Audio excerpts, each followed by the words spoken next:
that question, actually, because my father was actually 82 years of age before he realised.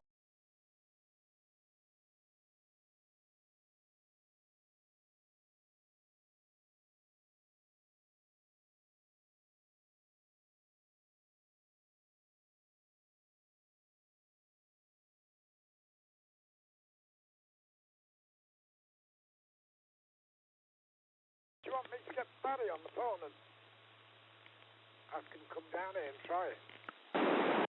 Well, I feel like I'm being a pain in the arse, on that one. That was a full, that was the maximum that rig will put out. She's right up almost 30 watts with an SWR of just slightly under 1.1. Yeah, okay. Is the audio okay on this? No, go ahead. Yeah, it's not too bad. I couldn't understand what you're saying, no problem. Oh, well, that's okay. Let's leave it as it is for now. Oh, well, as long as it's working okay, we'll leave it. Yeah, this is a J song. It's been great since Cheshire Oak shut down. Get no interference, none of that noises that was getting before. You're coming through beautiful. No problem. But to give anyone Nesme's a reading on them, it's either all or nothing, isn't it, Mo? GW0, UGQ, G0CTR.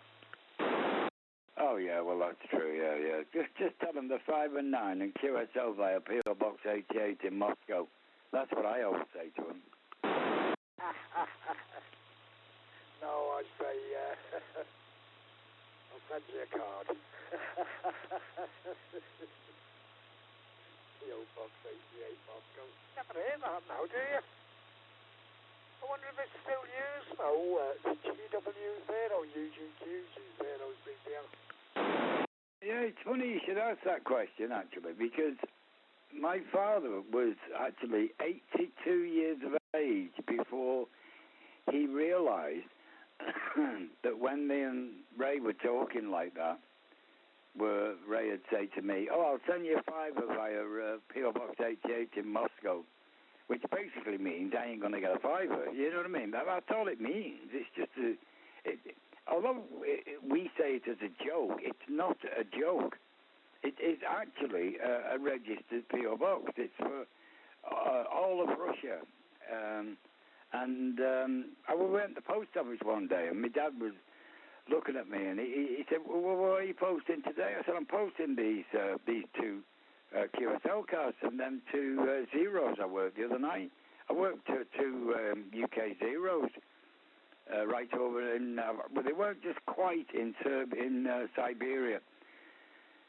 And he said, "What, you joking, are you?" He said, I thought it was a joke, that PO Box 88. I said, "No, is it bloody hell?" I said, "It's fact."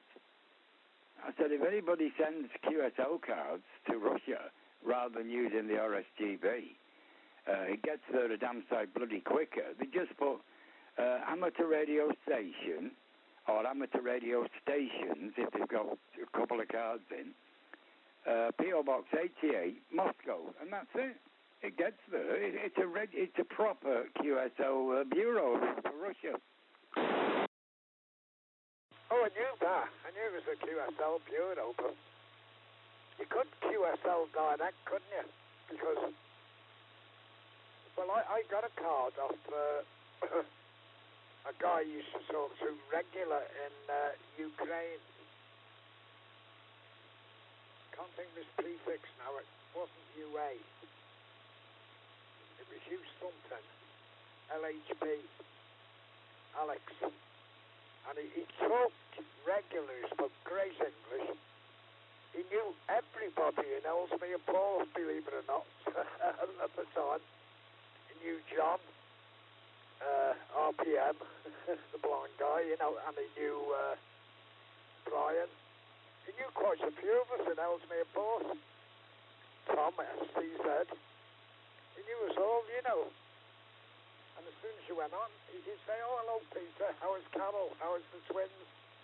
Because the twins were only small then, they were only babies. guy to talk to. He worked in the University of Agriculture. He was a lecturer.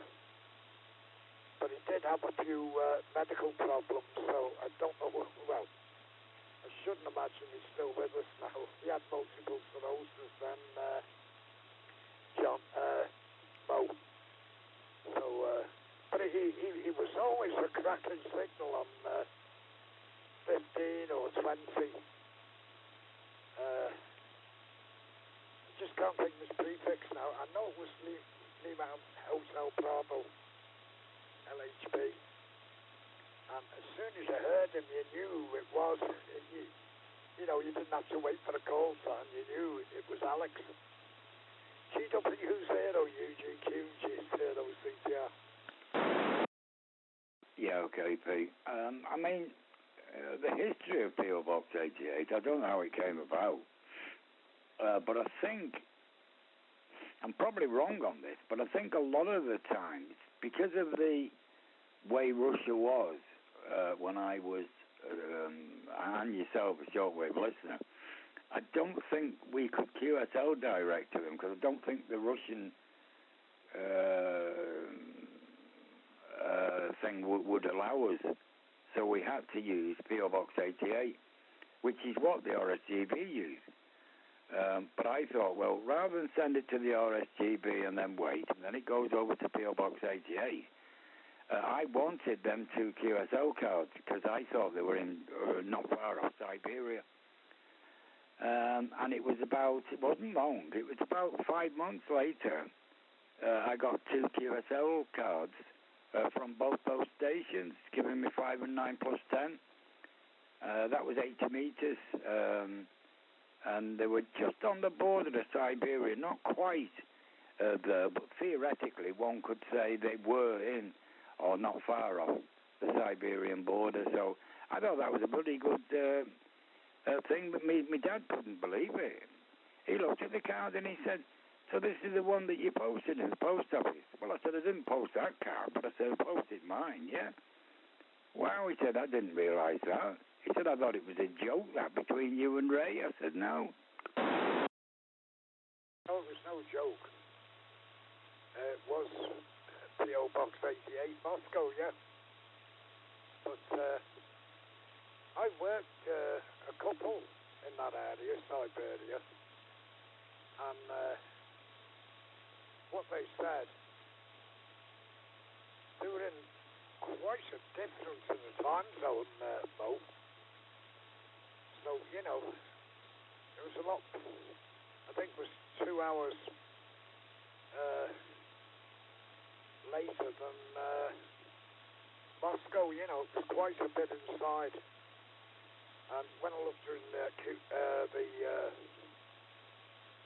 thing, it was Asiatic Russia, Mo, go ahead. Yeah, well, that's right. Yeah. I mean, most of Europe is in Asia, but I mean, I don't know how well it's populated over that neck of the woods, you know. But mainly a lot of people here, what they call European SSR, or European Russia, but a lot of them have gone independent now, haven't they, like Ukraine, and a lot of other different things have gone slightly different now.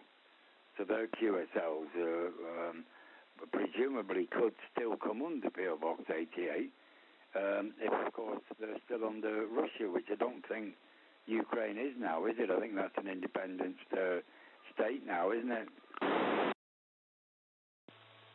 Well, there's been a lot of jostling going on there. They're having skirmishes with the Russians. The Russians are trying to get it back. They've got one part back, but they haven't got it all. You know, they've only got a little bit back. I'm trying to think what it was called. I'm not sure. It was sort of on the border, and the Russians took one part back. So I don't know exactly what's going on with that one, Mo. Go ahead. Yeah, well, that's it. It's the same with, like, I think it's with Bulgaria. I'm not 100% certain when I was looking into it. a lot of the gas and electricity that's supplied towards Bulgaria and a lot of other countries over that neck of the woods is actually fed from Russia, you see. But what happens is, if you're like British or a European, well, no, really, I should say, from the UK, what they tended to do was, if they wanted more electricity for the towns at night, they'd shut down your electricity, you see. So that's what held me up about going forward to Bulgaria. Yeah, okay. Yeah, the Bulgarians now, I think they're all Lima Zulus now. There's hundreds of them on 20 now. Hundreds of them. My brother used to go there for a holiday because the beer was cheap. And he got in with the owner of the place where he lived, or where he was stopping. It was a boarding house or something. This guy would take him out every day. He's good mates with him, and he went back there a few years. And he went every year. I think the place was called Sunny Bay or something like that, or Sunny Beach. GW0UGGG0CTR. Yeah, okay, Pete. I'm not sure where that actually is. Mine was a place somewhere like Cervano or something like that, I think it was called. That's where I was looking at property. It's getting towards, is it the Dead Sea? It's getting towards there. It's almost on the border of Turkey and all that lot, and I was a bit nervous about that, but obviously the property needed work doing on it, but I mean, it had a hell of a lot of land, a damn sight more land than what the average UK holder would have in his establishment, unless he was a millionaire. Obviously it had to be done because it was overgrown, more like a bloody forest than a garden. And one of them, the guy said to me in Bulgaria, he said, "We'll even give you a free donkey," he said, "if you want it." So I thought, hey, that's not a bad idea, is it? Yeah, well, I think that resort, I might be wrong, I think it was on the Black Sea coast, Mo, go ahead.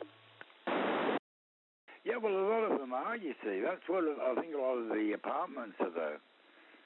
Because Klaus was looking at one, and I was looking at it as well. It just had the one, like, double bed, but it was an apartment, all on the same floor, and it was in a secure network. So presumably he had a key to enter it, or well, I don't know whether there was security on it. I presume there would be with IE cameras and things like that. And the guy, this of course is without permission, without legalities, and a lot of other things, which can be quite a nightmare. But they offered me the property for €12,000, and it was a beautiful property, you know. €12,000. Was that to buy it? No, go ahead. Yeah, that's correct. That's to buy the property. That's not including commission from the company, also trying to sort out legalities because I don't live in Bulgaria. You know, there's a lot more involved with that. So you could probably add at least between 5, maybe another €10,000 on top of that to officially become the owner and get electricity and gas and whatever is needed fed to the actual unit, you know what I mean? Yeah, okay. Well, you probably have to pay the ground fees and lease. It's probably a leasehold. You know, to get the leasehold on it, well, you wouldn't get it. But, you know, you'd have to pay rent for maintenance and the grounds outside, God knows what. And you certainly have to have a bloody good English-speaking solicitor that spoke Bulgarian as well to go into it and find out what you were doing. But that would cost you a hell of a lot of money, wouldn't it, mate? Well, yeah. I mean, indirectly. I mean, the only catch was that, let's say, because I wanted to go and see the apartment, and me and Klaus was on about doing it. But you see, if I want to go and see the property, I've got what they call to reserve it. Now, if I want to reserve that property, I've got to give them €2,000. Now, when I go there, they will pick me up at the airport, they'll take me to the property, they'll show me the property, and everything's hunky-dory. Now, if I don't buy that property, then I lose my €2,000, plus I've got to pay them then for the privilege of picking me up and various other things. So what we were going to do, me and Klaus, was to go over there in that general area for, say, a weekend holiday, getting there about, say, Friday. Because he did say that they would open if I went, like what they call impromptu. And then he said we could have a look at about 3 or 4 rather than the one. And then if we said, yeah, I'm interested in this property, I'll buy it, outright. Guys, the 2,000, you see what I mean? Yeah.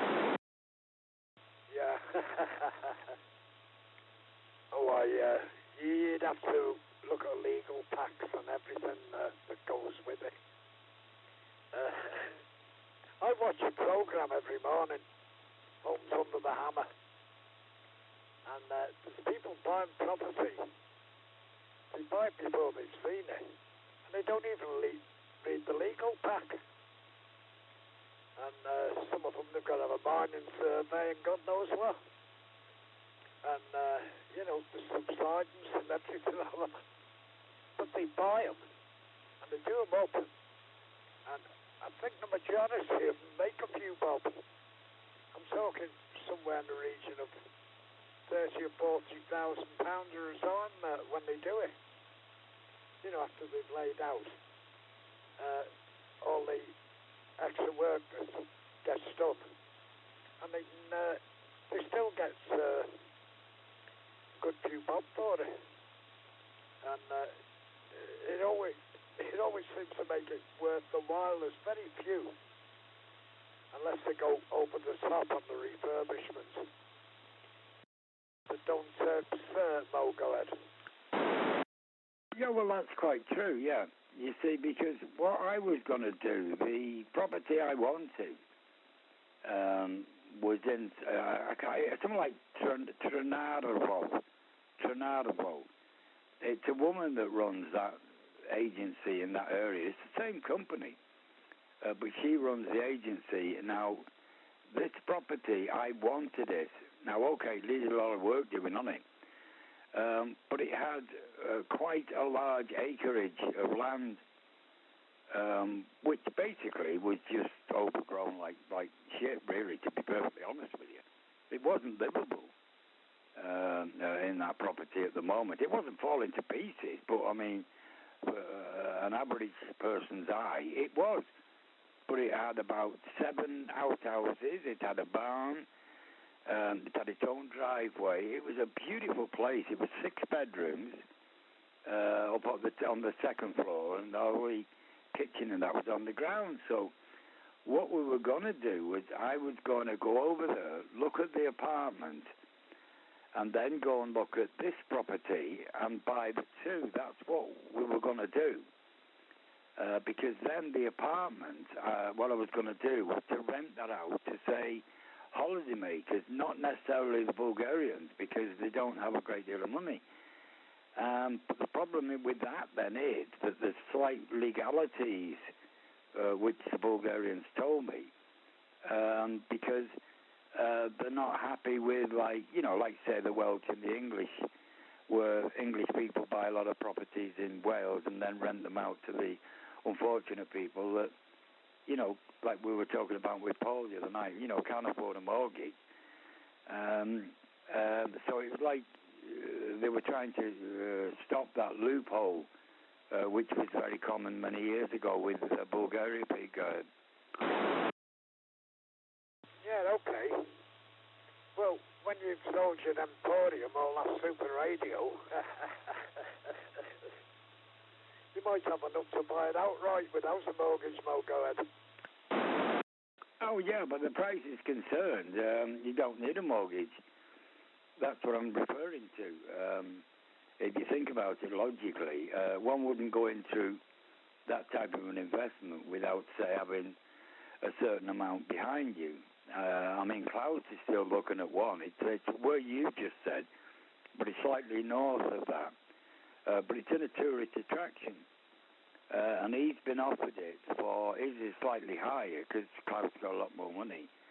I'm not at liberty to tell you what price, but it was quite, it was more than mine, but not much more than mine. And his was a 2-bedroom apartment and everything, but he's still not got it yet. He's not gone for it because he's got property, you see, over in the Far East as well, with about 4 acres of land. You know what I mean? Go ahead. Oh boy. Well, you'll have to get down there. You'd have to take some gear with you. You'd have to be a little bit better than Luke, though. But never mind. Keep working at it. I think you're doing well with your little business there that you've got, and the stuff that you're getting in. I reckon them keys, them 4 meters, they go like hotcakes, though. I'm sure they will. You put them out at a reasonable price, they will jump at them. You know, you could advertise them on the internet and even put a fiver advert on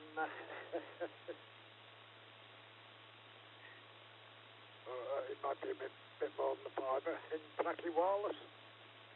There's very few adverts in Packy Wireless, but people always look at them. In fact, there's not that many on the RSGB bargains page now either. They're all on the internet, so I think you've got it right that way. GW0 UGQ G0CTR. Yeah, well, that's it. You see, it's like what Karl Marx said many years ago, isn't it? You've got to think about the people that's in between a certain thing you want to try and do. You know, when he was on about different things with businesses and that. So it's like what you just said then, which is not viable for me. You see, I have an internet line. I have a business. I have a web page. Various other things, and I use auctions. Now, if I was then to put, as you say, or even contemplate it, an advert in Radcom, I've got to pay for that advert, and the actual distribution of that advert then is very limited as compared to the internet. So if one thinks about it logically, it's not worth going down that avenue because more people will hit something like eBay because eBay also has a deal with Google. So if somebody goes on Google and types like key KM3000, the top advert then could be mine.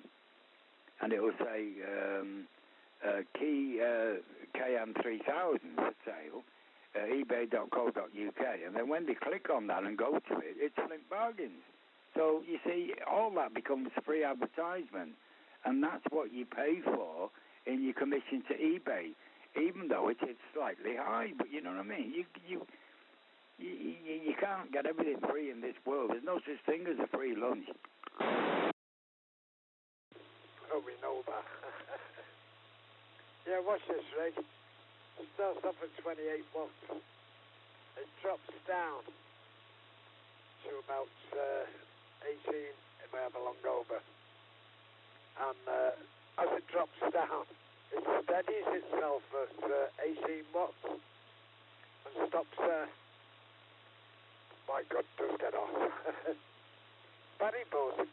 Well, I think he took his sensors away to get it converted with a big fan on the back. He's gone lazy, old bugger. He used to be able to do that himself. He was brilliant. He was a good TV engineer. They are stabilised now at 18 watts. TW0UGQG0CTR. Yeah, well, I mean, in that segment, I mean, you can't really say a segment like that. It's like with me, with these keys. I was talking to Paul about it the other night, which Paul come out with some very good points, you see. You've got to think about, you know, it uses what they call a 2732.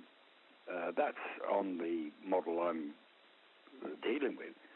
Now, the 2732 is an EEPROM, or an EEPROM, whatever you want to call it. So you've got to go, I can't do anything with that EEPROM because I don't have the equipment. So you've got to think about that. So you think to yourself, like what, say, Barry does things like that. That's his business. It's nothing to do with me.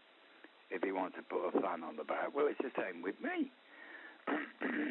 If I want to do anything like that, then I need to contact someone who burns or blows, as the common term is, EEPROM. And I say, right, I want some 2732s blowing. Will you do them for me? He said, yeah, I'll do them for you, £5 each. Now, it doesn't sound a lot of money, but yeah, you've got to send it to him, then bring it back, then you put that in the rig. Now, that rig then will tune those particular frequencies. But the PA then and the front end got to be altered. So you've got that side of the thing as well to take into effect. So one then has to sit back and think, well, is it logical when one adds up what you're doing there, what you're doing there? And it might end up then that you've got to advertise one of those keys at, say, £50 to get yourself a reasonable profit. And the thing is then, no one will give you £50 for a key PMO because they can get them for £15 on eBay anyhow. That's unconverted, of course. Yeah, okay. Yeah, I understand that now, though. Yeah, but I bought the Philips that had that PA, whatever, front on it. I think you know about it. Digital readout and everything. It was very good. But I paid 70 for that many years ago. That was going to be 40 odd watts now, son. 4 meters. Lasted quite a long time, actually. Shouldn't have been doing that. Should have been 25 watts. But it was given 40. So he told me. So, well, that's okay. Everyone said it was a cracking signal, so I left it. But it could be PA stage in the end, Mo. GW0UGQG0CTR. Yeah, okay, Pete. I'm just going to go and get another beer, Cocker. I won't be a moment. Yeah, no problem. Quick one, Pete. IW. Hello, John. G0IW, G0CTR. How are you doing? Yeah, not bad, Pete. Not bad. I've been listening a while. Medication time. I'm just going to nip down.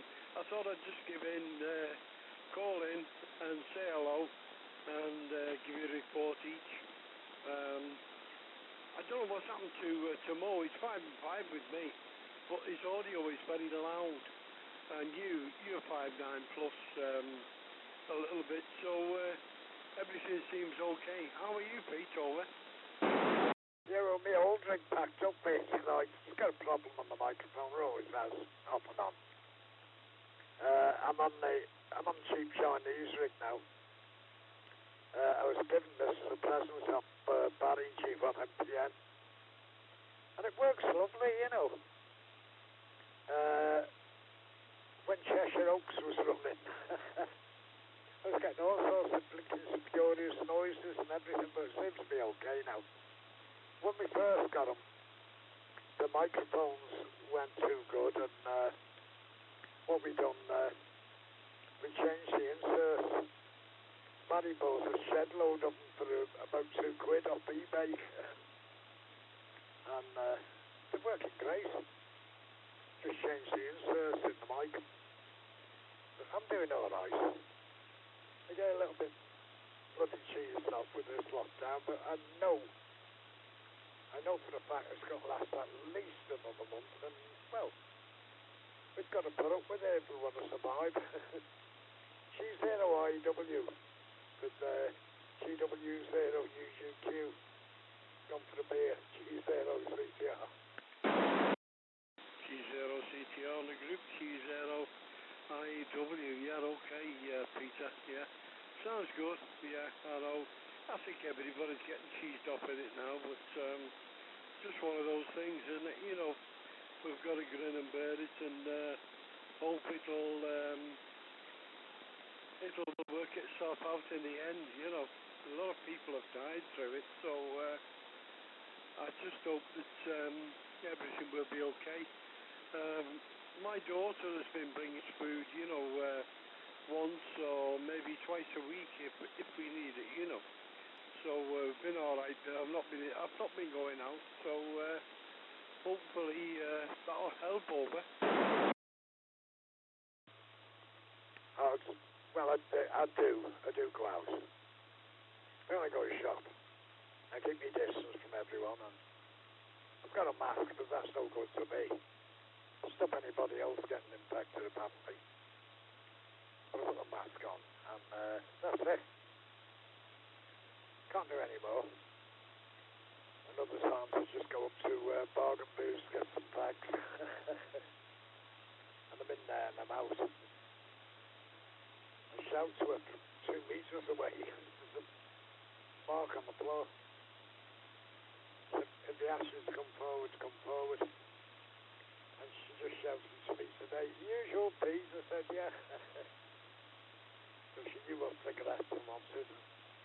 Just flashed my card in front of the little scanner, you know. I said, okay, bye. Wasn't in there a minute. And she's behind the glass screen as well, so I'm hoping she don't get any infection from me. I don't think I've got any, but I hope not. I think I'd have known about it by now, John. Okay, let's see if Mo's back. You back, Mo? Yeah, I'm back. GW0UGQ. Good evening, John. I spoke to our Kath actually the other day, which reminds me actually, I don't know whether I think you've got my mobile number, haven't you, John? Because the other number, the 01352 number, that's shut down at the moment because I've been getting some harassing telephone calls, you know, which I've contacted Sky about it. So they was on about giving me a different number, and I just said no. I said, well, I'll just shut it down, and I said, don't worry about it. If anyone needs to contact me, they can only get me now on the mobile or the, the internet. But Kat's doing all right. She's getting stuff and that brought by different other people. But I got up today, as a matter of fact, quite really surprised. And I thought, I'll just check, you know, if there's any mail, because I have a sign on the door now. It's just because I'm resting a lot, you see, I'm tired all the time. So I have a sign on it, and it just says, please do not disturb if possible. It doesn't mean they can't disturb me. I thought I'll have a look and see if there's any parcels. So I opened up the door, and there's a bloody big carrier bag on the floor right outside my door. And I thought, what the hell's this? So I opened the carrier bag up, and it's a load of dinners. And I thought, oh, who's done this? And I looked round. There's nobody else got these outside the doors. So I brought it in, and I opened it up. And it had an advert in it from a company who are working hand in hand with Flinty Borough Council. And it said, these are free meals that we are giving out to people in the same situation as yourself. So I thought, well, isn't that nice, John? Go ahead. Sounds good, Mo. Yeah. Absolutely superb. Yeah, GW0, UGQT0, IEW in the group. Yeah, that's smashing, that. Yeah, well, we're lucky, Mo, that way. You know, I mean, my daughter only lives in St Helens, and she comes over once or twice a week, drops whatever we need at the door. She won't come in, like, obviously, and we give her whatever it costs and that, plus a few bob extra for the inconvenience, you know. But she's quite happy to do this, you know. So that's fantastic, Mo. At least people are looking after you over. Yeah, I mean, I won't go and get the advert. It's something like We Do or something like that, or something like that, or Well Do, Well Something. And it's a partnership with Flinty Council. I didn't know about it, and I thought, well, that's pretty nice that of people out there, you see. And you see, I know we've got a lot of problems. I mean, like the other day I watched on the news, like what we were talking about with Paul. Well, you weren't on then, but we were talking with Paul about it. But they reckon there's been another, like, you know, almost 600 people died in the UK, you see. So it's unfortunate, but it's one of these things that's going to bring well, it looks like it's trying to bring the community back together again, but there again, it's a hell of a cost, isn't it, John? Certainly is, Mo, yeah. When I was looking, it was over 1,200 people have been, passed away through it, so it's, I don't know where it's going to end. I don't know whether you feel that way, but, yeah, as for your mobile number, no, I haven't got that one, Mo, so, you know my number anyway, so, if you want to send it to me, that's fine, over. I don't know whether I've got a new computer now. Actually, I've got your. Let me have a look. I've got your email address on my own computer, I think, and it's just let me go to compose. Just give me the semi-start of your email. It's JRNW.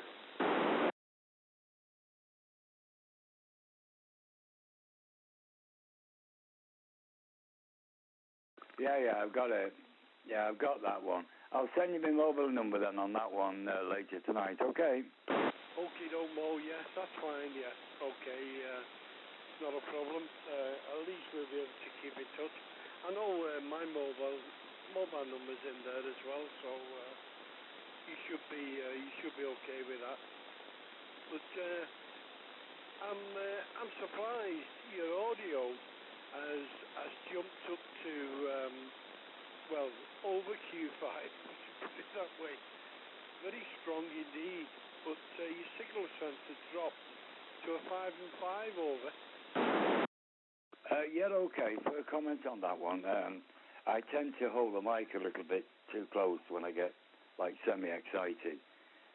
These are a new batch of radios I bought. They're what they call the TM8000. They're made by Tate. But the audio input to them is quite a lot. I'm trying to look at how I can lower it, but I've not had any joy yet. I've been emailing a few friends of mine in New Zealand, i.e. radio amateurs. I mean, not personal friends, you know what I mean? I've never met the guys, but I emailed John, not John, Peter Miles, and he used to work for Tate, but he can't help me out, you see, with the Tate 8000. I've got the software for it, but I can't find what people are referring to as a CPR or a CPI file. I can't find that in the software because I think the mic gain is a bit too much. Like, that's where I've got it now, 1, 2, 3, 4, 5. And then that's where Paul, G07RXY, told me to hold the microphone. Because then he said it's a lot clearer, it's better, and it's Q5. John, go ahead. Yeah, that's correct. That's correct, Mo, yeah. It did drop considerably, and it's a lot clearer with no external noise over. Yeah, that's correct. Anyway, over to you, Pete. I'm leaving you out. G0CTR, GW0UGQ.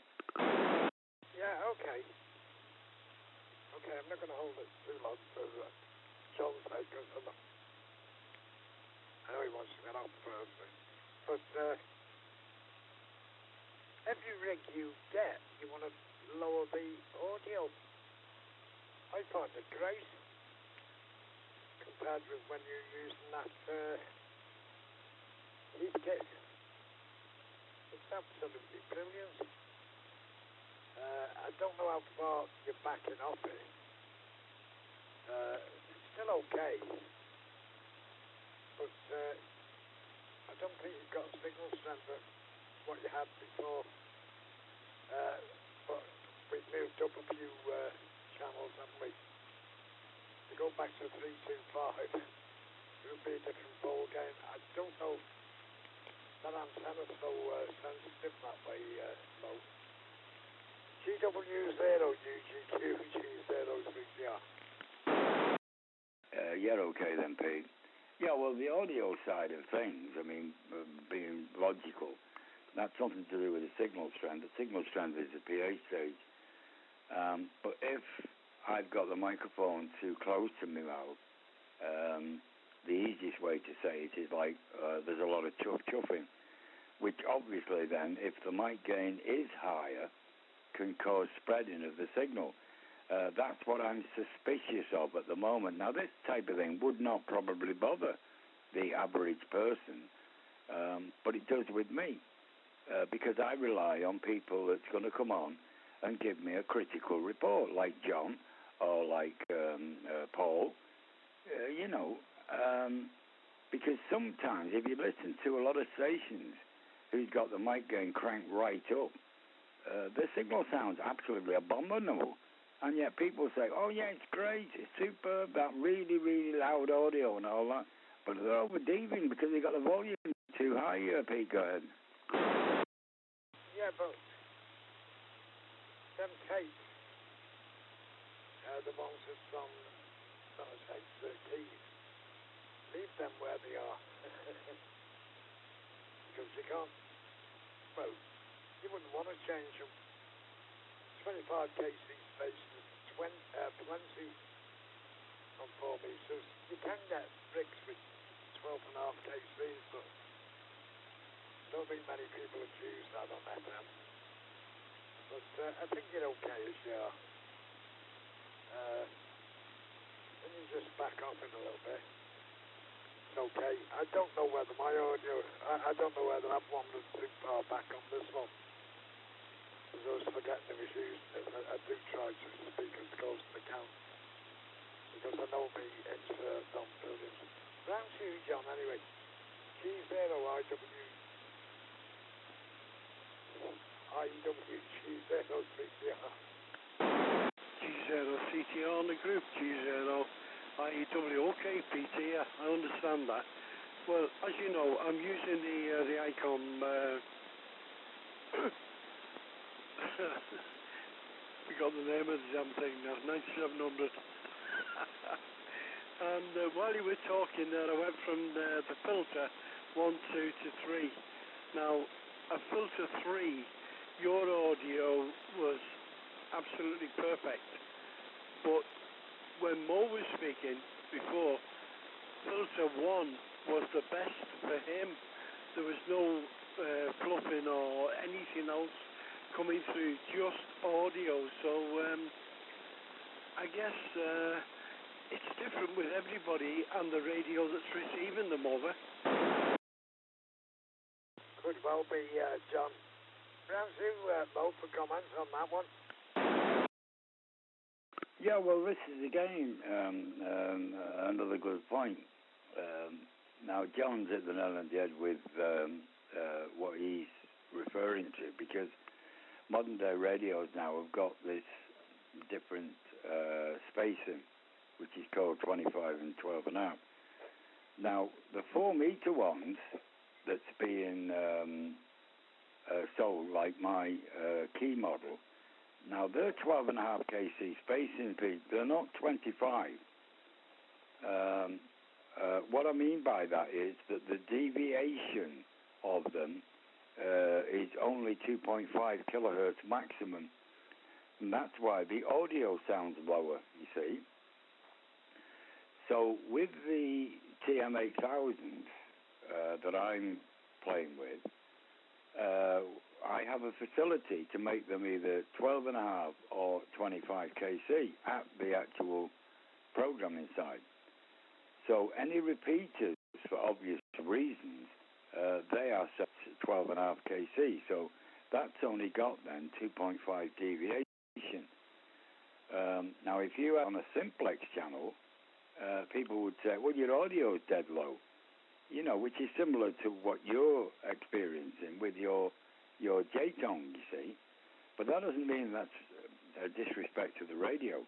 It's because the deviation is a lot more reduced, which is what they added to the UK amateur license, i.e., for running repeaters and other things. That's why there's so many upload nodes on the on the 2-meter band now, because they're using 2.5 kilohertz deviation peak. Yeah, but it wasn't originally. That wasn't the original idea. It was just to give us more channels. But then everyone started sticking these internet gateways and God knows what on it, didn't they? You know, that's when it started coming into its own. Normally it was S8 to S23. When I first came on 2 meters, and it was okay. But when they give us the rest of it, it's only silly repeaters all over the place. Loads of them. This rig's actually programmed in to go there.